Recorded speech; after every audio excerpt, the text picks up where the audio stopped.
Good afternoon, everyone. I know we're a little bit behind, but we are going to get started now on Surviving Finals presentation. So is everyone here for that presentation? All right. Just to introduce myself, my name is Rachel Lease, and I'm a licensed marriage and family therapist, and I'm over at Kansas State Counseling Services, right in the building next door. So we're going to go over a couple of things.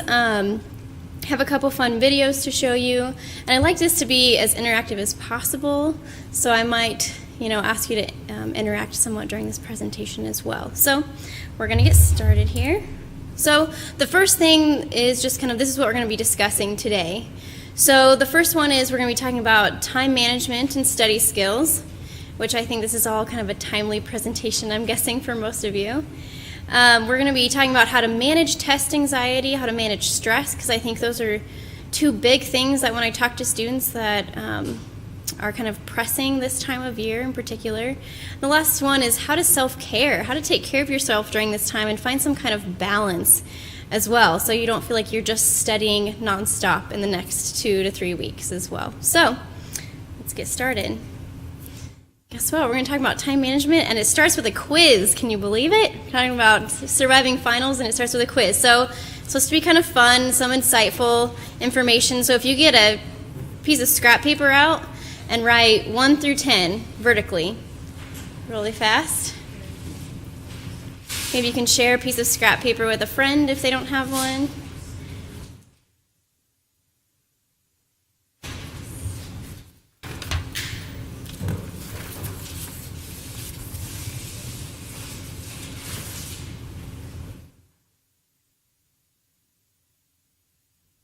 Okay.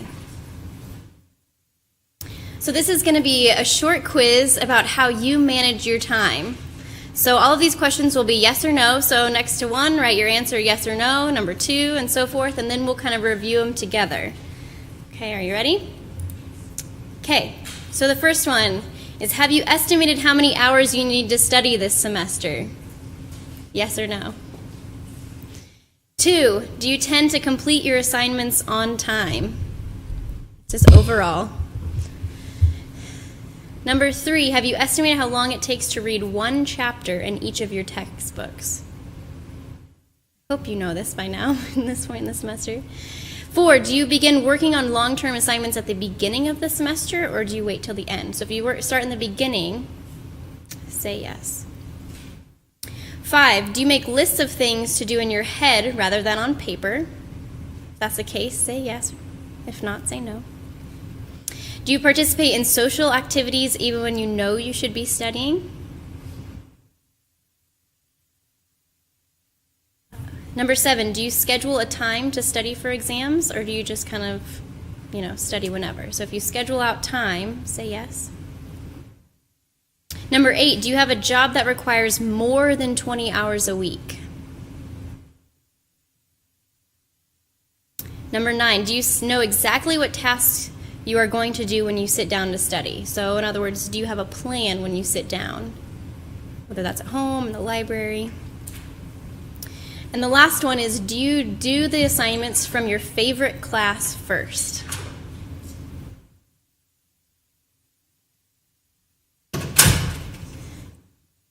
Okay, so everyone have their answers?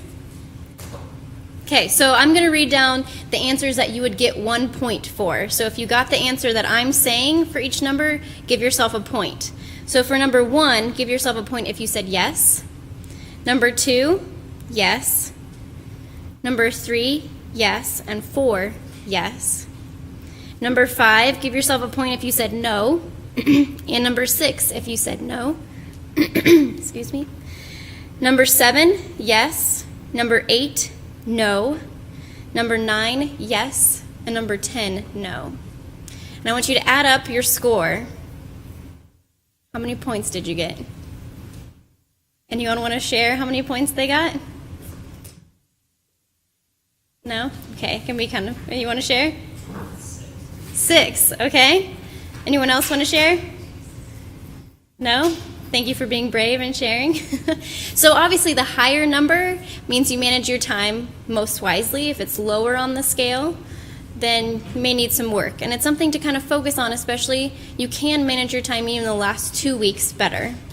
So what is your goal? What are some things that highlighted that might say, oh, I need to work on that. For example, maybe I need to be more purposeful when I sit down and study and have a plan and prioritize my time.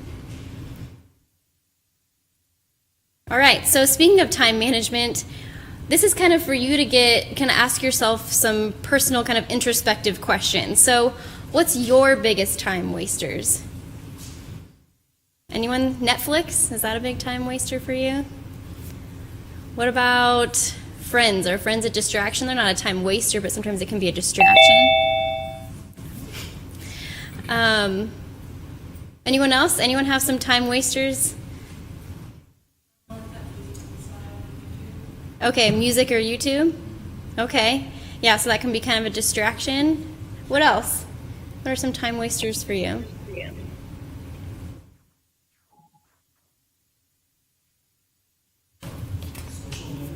Social networks, yes, absolutely. That can be a big one.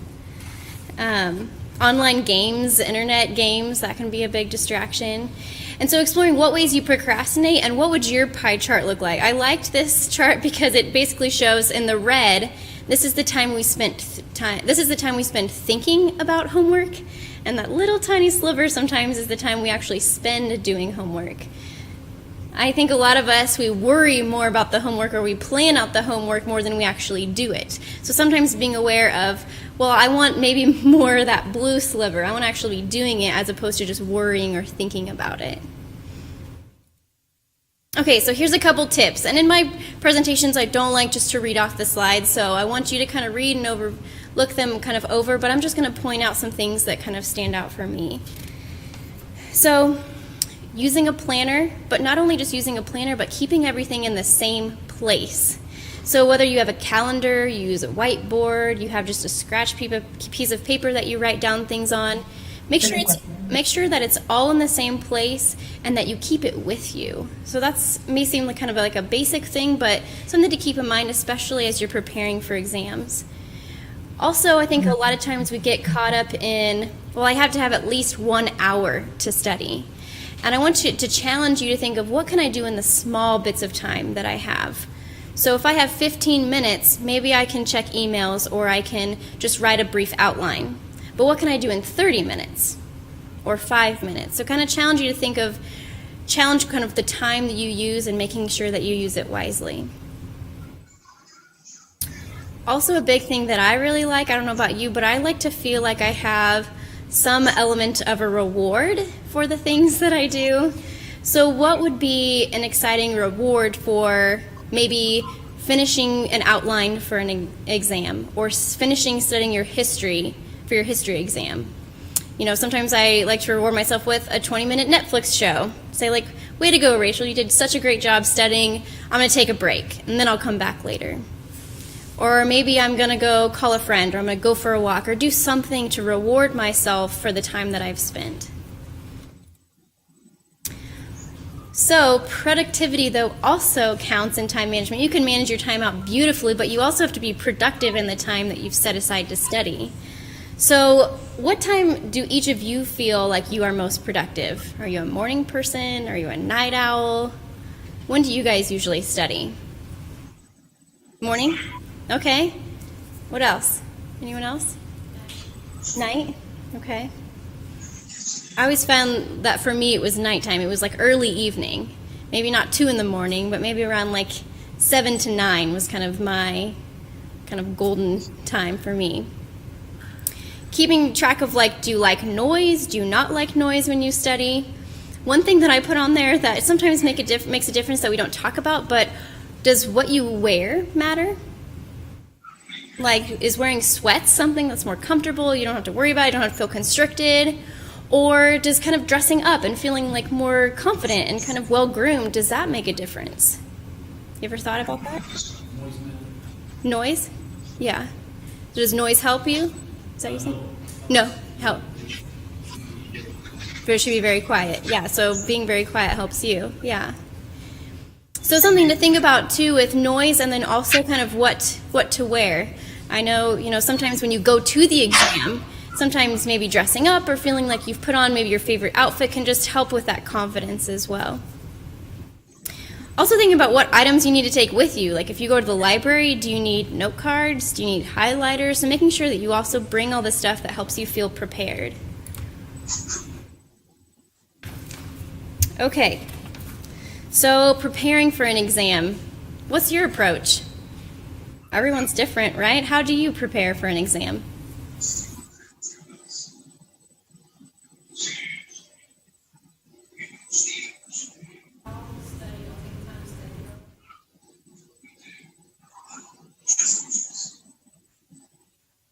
Okay, so you're kind of flexible, you're kind of like, well, I'll just study when I have time, either the night before or a couple days ahead. Okay, what are anybody else's approach to studying?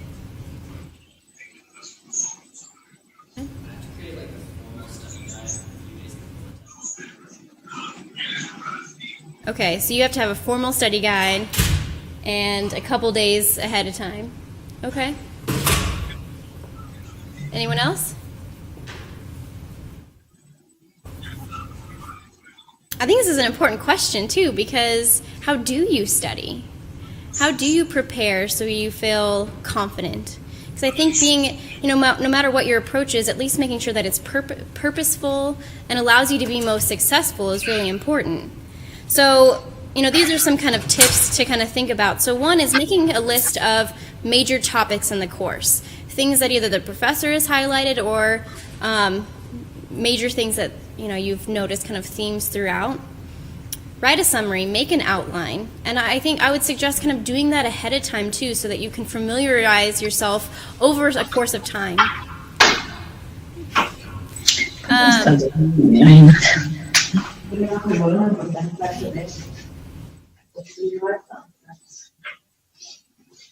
don't know if I can mute that. Okay. So then you can go over the material systematically. So what's...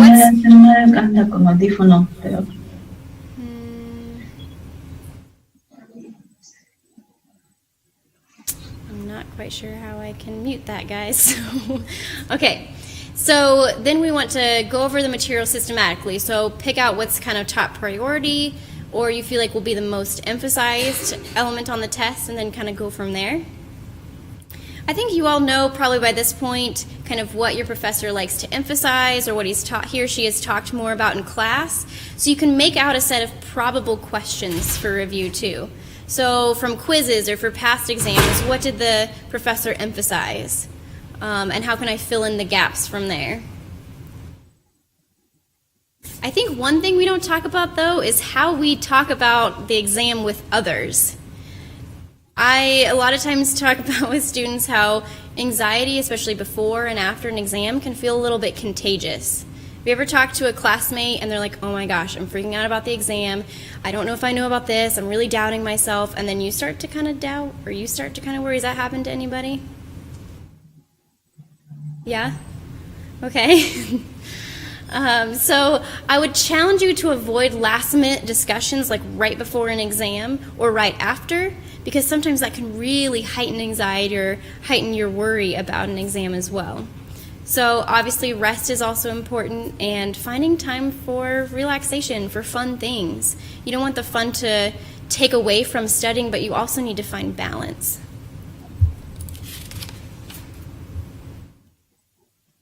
Okay, test anxiety. Has anyone heard about this before? Or experienced it before? Okay, so the reason I'm bringing it up is so that you can kind of not only have an increased awareness about what test anxiety looks like, but also to kind of learn about the function of some of our stress and anxiety and then find ways to manage it. Because it's not about, I just can't be anxious before a test. Because if it wasn't important, you wouldn't be anxious. But it is important. It is important for your grade. It's important for you to complete the semester. And so that's where some of that anxiety comes from. But how can I manage that so that it doesn't get in the way of me being successful? So essentially, anxiety is just your body's response to some kind of perceived threat. When your mind sees that exam, it's like, oh my gosh, that feels threatening to me. That feels scary because that exam holds some weight for me. So essentially, your body is getting into this fight or flight mode. But unfortunately, you can't fight or flight your way out of an exam, right? You have to be able to sit there and focus. So it's about, in a way, managing it so that your body and your mind doesn't feel like this exam is as threatening or as dangerous or scary to you. So in a way, your reaction, stress and anxiety, is very adaptive, but how do we manage that reaction? Because it's not always the most helpful. All right, so this might be what you're feeling before an exam. And I like this little picture up here. It says, anxiety girl, able to jump to the worst conclusion in a single bound, right? Anyone been there? I feel like I could relate to this woman up there, right? We call it catastrophizing. Like the minute I see that exam, I think, oh my gosh, I'm not going to pass it, I'm not going to pass this test, and I'm going to fail at life, and then, it keeps going, right? So we give this exam so much power, and we catastrophize, and we feel like I can jump to the worst conclusion in an instant. And then I wonder, gosh, of course I feel anxious if I'm having those thoughts. So before the exam, when you're studying, you might feel some of these. It's hard to sleep, right? It's hard to concentrate. It's hard to stay focused. You might want to avoid or procrastinate. Who hasn't felt that to a certain extent, right? During the exam, I think the most common thing that I hear is that my mind goes blank. It's like I can't recall information. Those memories and those thoughts and the things that I've studied just aren't coming forward. Your heart might race. We take kind of shallow breaths when we feel anxious. You might feel sweaty. You might feel like this flush of heat. And I think oftentimes, what do we say? We say, I've freaked out, right? And just feel like, oh my gosh, I'm overwhelmed and this is really difficult right now. Okay, so then after an exam, after you felt really anxious, you've completed the exam, these might be some things you've experienced or other people feel like when they have anxiety. So apathy or indifference, like whatever, it doesn't matter, I don't care anymore. You might feel that way, or you might feel like really guilty or blame yourself for I should have done it differently, I should have, studied more. So a lot of kind of self-blame. Or you might just feel down, like, man, I just kind of screwed that test up. That's not how I wanted to perform. So this is kind of the before, during, and after. So essentially, these are kind of what you might see or notice to some level of degree. However, then how do we manage that now? Okay, so again, like the before, during, and after, I'm going to give you some tips on how to manage your anxiety before, during, and after an exam. So one is establish those goals for studying and attack your goals one at a time. Because I think sometimes when we make this list, when finals comes up, we make this huge list of things we have to do, and then what happens? We feel overwhelmed. How can I do all of these things? So say make a list, prioritize them, and say, okay, I'm going to look at one at a time. I'm going to talk to myself really positively and say, I can do this, I can do one at a time, and I will get this done. I've managed my time wisely. I think also building up confidence is a huge element of this process. So instead of saying, like, I'm just going to review for this exam during one chunk of time, even if it's like a long 8-hour chunk of time, which sounds exhausting, but if that works, I would break it up into smaller blocks of time and kind of quiz yourself over some time so you can build up some confidence. Like, look, yesterday I didn't know this, but now I can recall it. I bet I'll know more tomorrow. And building up that confidence can really impact how confident you feel and how good you feel when you go into the exam. Also, another thing that a lot of athletes use is visualization. Visualize yourself when you're studying being successful and being able to recall the information on an exam. What would that look like? What would that feel like? And what would you be thinking if you were feeling successful and like you were performing well on an exam? So visualizing yourself doing that is really important. So prior to the test, obviously eat really good, nutritious food, especially high in protein. Arrive early and pick a seat that's comfortable. Anyone left-handed in here? You? Anyone else? Left-handed? Okay. We are the rare and the few. I am left-handed, and I tell you what, I would have to get into classes and find that one left-handed desk. Because I was like, I am going to be taking an exam with a left-handed desk. They're hard to find unless you're in a room like this where it may not matter.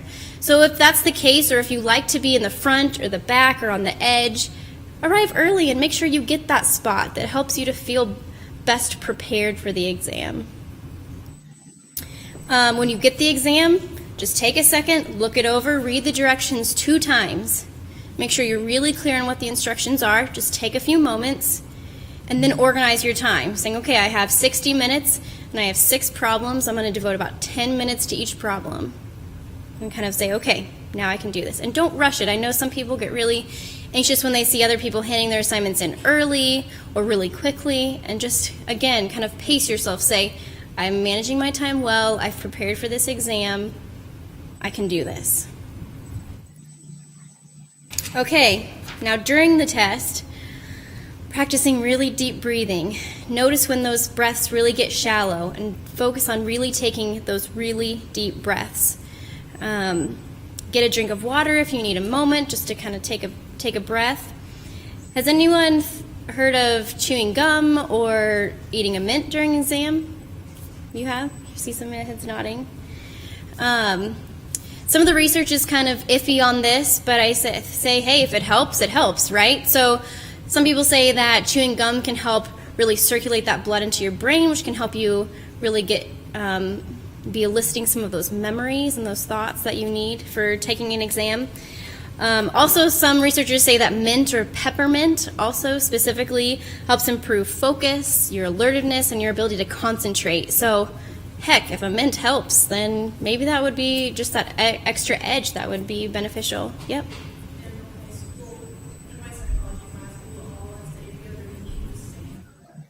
Mm-hmm.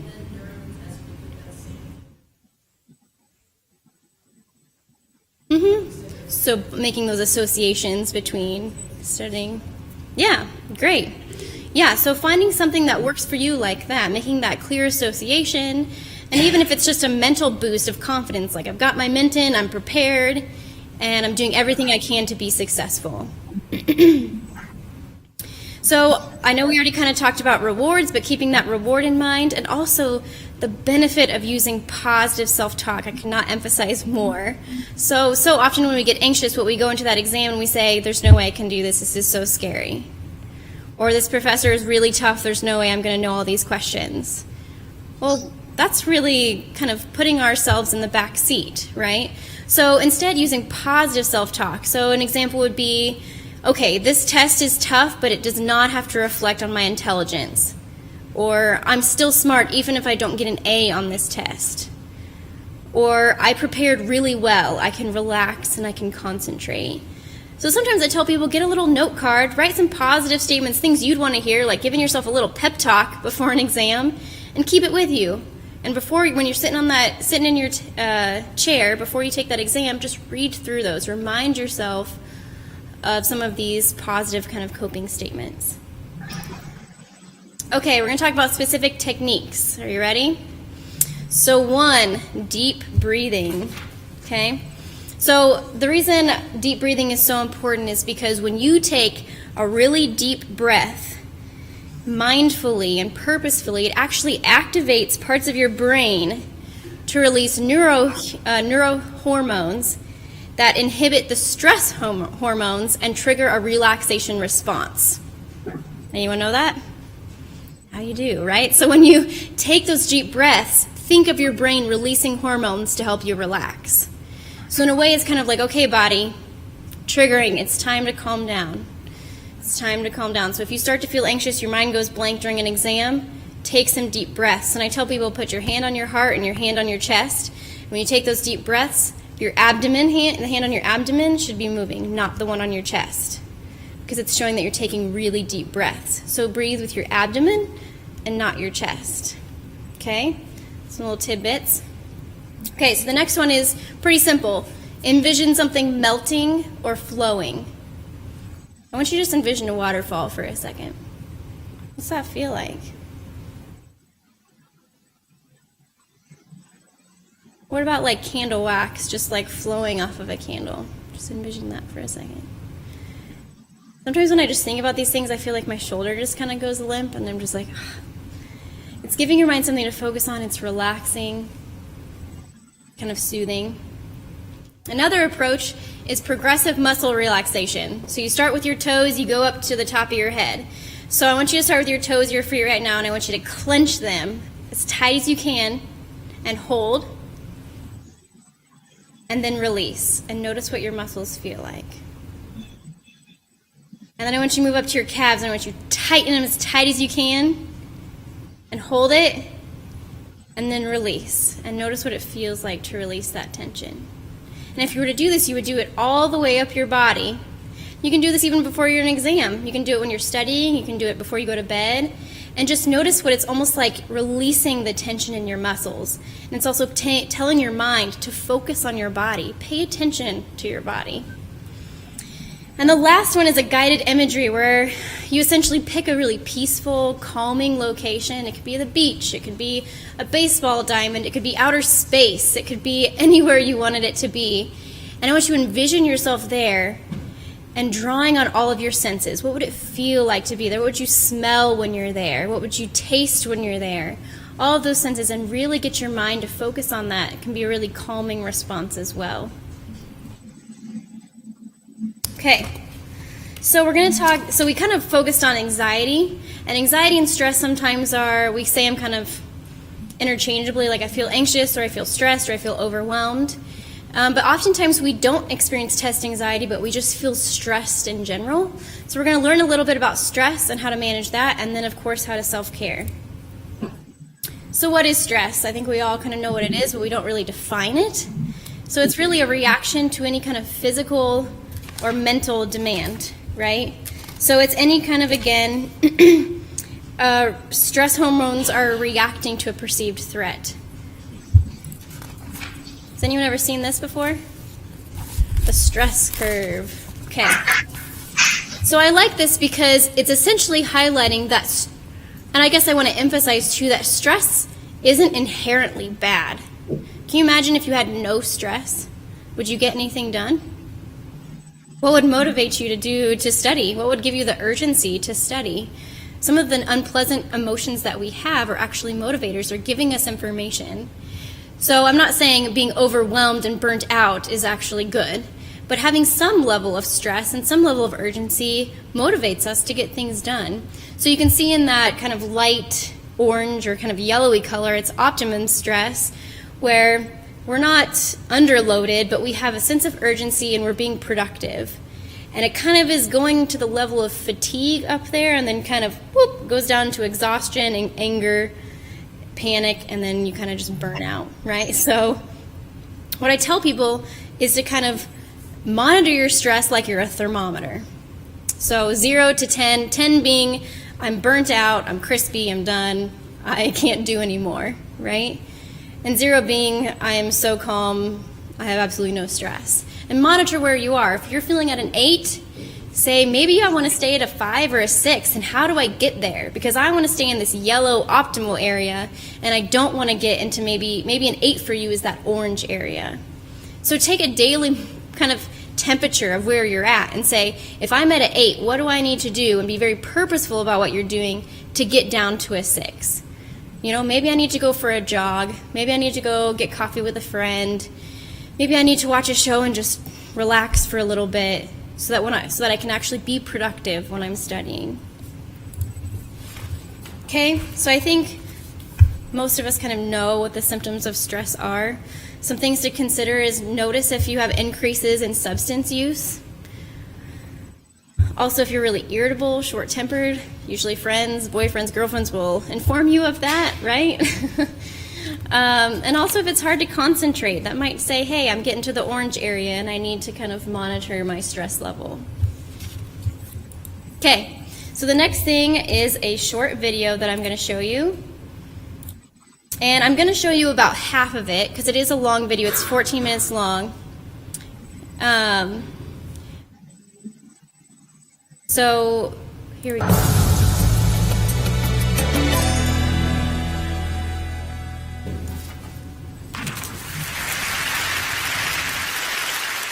I have a confession to make. But first, I want you to make a little confession to me. In the past year, I want you to just raise your hand if you've experienced relatively little stress. Anyone? Mm-hmm. How How about a moderate amount of stress? Who's experienced a lot of stress? Yeah, me too. But that is not my confession. My confession is this. I am a health psychologist, and my mission is to help people be happier and healthier. But I fear that something I've been teaching for the last 10 years is doing more harm than good, and it has to do with stress. For years, I've been telling people stress makes you sick. It increases the risk of everything from the common cold to cardiovascular disease. Basically, I've turned stress into the enemy. But I've changed my mind about stress. And today, I want to change yours. Let me start with the study that made me rethink my whole approach to stress. This study tracked 30,000 adults in the United States for 8 years. And they started by asking people, how much stress have you experienced in the last year? They also asked, do you believe that stress is harmful for your health? And then they used public death records to find out who died. Okay, some bad news first. People who experienced a lot of stress in the previous year had a 43% increased risk of dying. But that was only true for the people who also believed that stress is harmful for your health. People who experienced a lot of stress but did not view stress as harmful were no more likely to die. In fact, they had the lowest risk of dying of anyone in the study, including people who had relatively little stress. Now, the researchers estimated that over the 8 years they were tracking deaths, 182,000 Americans died prematurely, not from stress, but from the belief that stress is bad for you. That is over 20,000 deaths a year. Now, if that estimate is correct, that would make believing stress is bad for you the 15th largest cause of death in the United States last year, killing more people than skin cancer, HIV, AIDS, and homicide. You can see why this study freaked me out. Here I've been spending so much energy telling people stress is bad for your health. So this study got me wondering, can changing how you think about stress make you healthier? And here the science says yes. When you change your mind about stress, you can change your body's response to stress. Now, to explain how this works, I want you all to pretend that you are participants in a study designed to stress you out. It's called the social stress test. You come into the laboratory and you're told you have to give a 5-minute impromptu speech on your personal weaknesses to a panel of expert evaluators sitting right in front of you. And to make sure you feel the pressure, there are bright lights and a camera in your face, kind of like this. And the evaluators have been trained to give you discouraging nonverbal feedback, like this.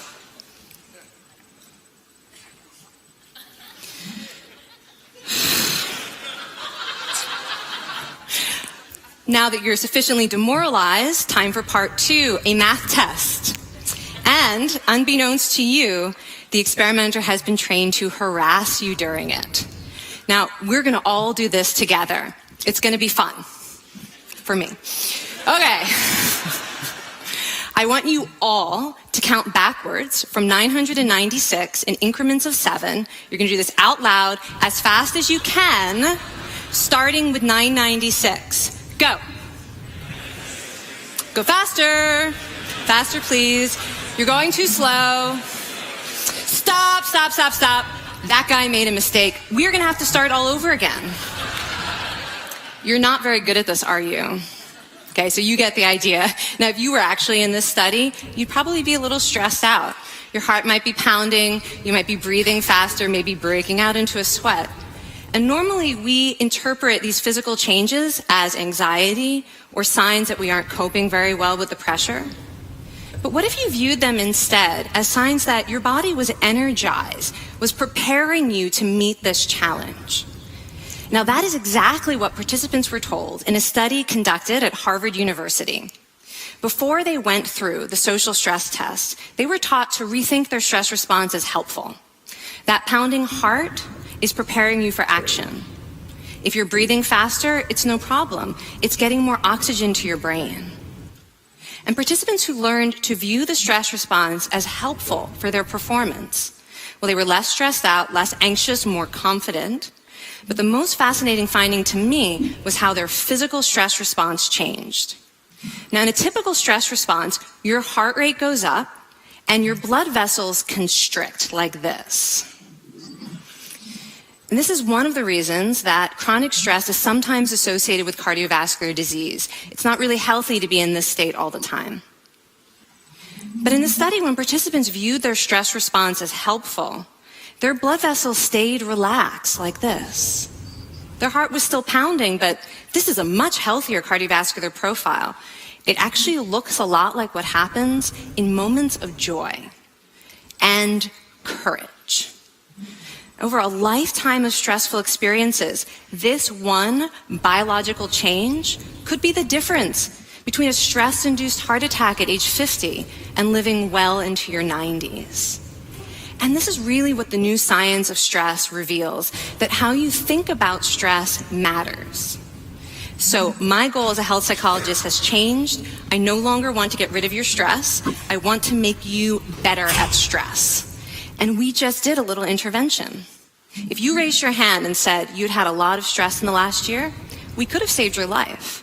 Because hopefully the next time your heart is pounding from stress, you're going to remember this talk and you're going to think to yourself, this is my body helping me rise to this challenge.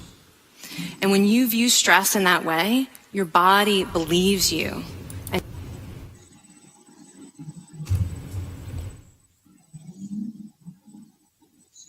So has that changed your perception of stress a little bit?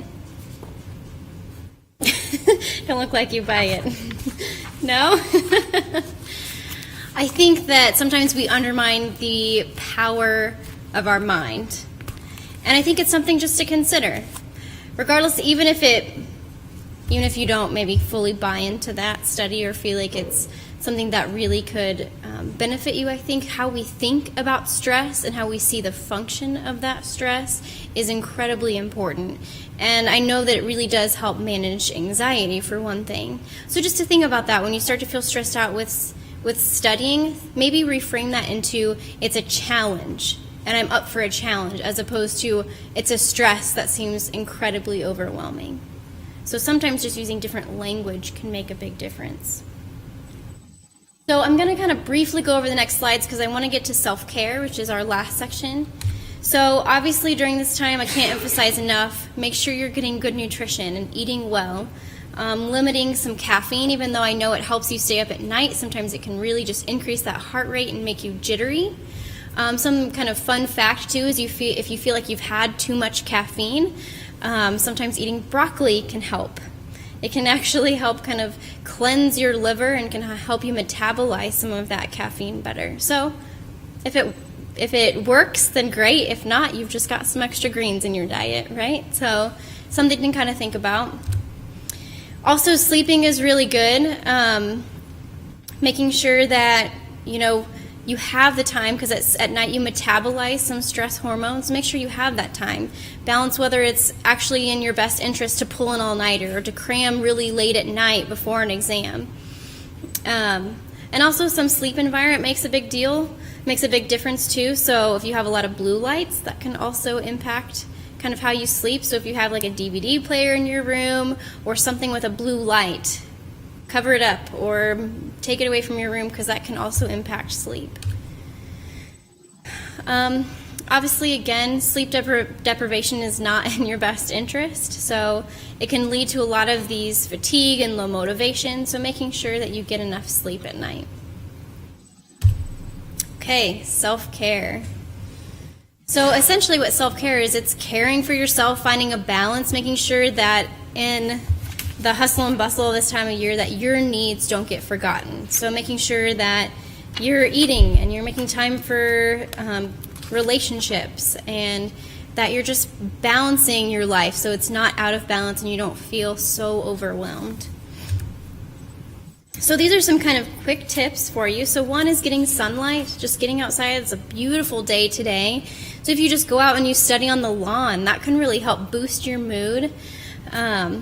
So doing something like writing in a journal, drawing, painting, or you can also watch a funny video. This is something that I enjoy, and some of my some other people have found enjoyable too. This can be a good form of self-care.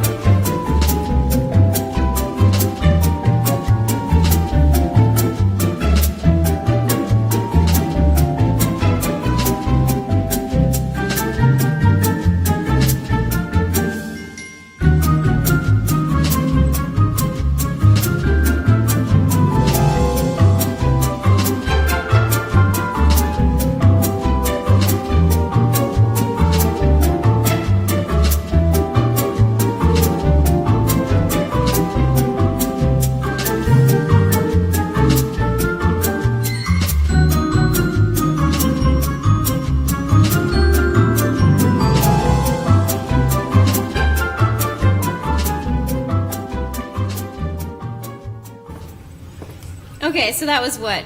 A couple seconds, 54 seconds. But sometimes it's just enough to put a smile on your face and lift your mood, right? It's why it's called kitten therapy, right? It's just about watching fun kittens and they're playing. Even if you have a pet, of petting your kitten or playing with your dog, doing something that just gets you out of student mode for even if it's just a minute or two can be a huge help with managing stress. So I'd encourage you to watch a funny YouTube video or, look up this kitten therapy video. There's also other ones on there. Taking a 10-minute walk, practicing gratitude can be a huge benefit for people's mood. So I've told a lot of people before, have a gratitude journal. So it's not a journal that you'd write thoughts on, but at the end of every day, write 5 things you're grateful for. And you'd be amazed how much that would help your mood. Because sometimes what our brain does is it just goes to the negative. It's just, all I can think about is how cruddy my day was because I had to study for this exam, when in fact it was beautiful outside and I got to walk and it was so sunny, or a friend complimented me or my abilities or my outfit, or my professor was really great and was flexible with me in this way, arranging for me to take this quiz on Thursday. Whatever it is, being really grateful for the good things that also happened can be a great form of self-care. And remember that the small things matter. Like this one little 54-second video, maybe it may not change your whole day, but in that one moment, it's something to hold on to. And that makes a difference, even if it's a small change. So another thing too, if you're having a hard time deciding what to do to self-care, think of what you did as a kid. What was enjoyable before? What hobbies did you have? Anyone have any ideas of something that would be really relaxing or fun to do that maybe you did as a kid or something that you've seen other people doing?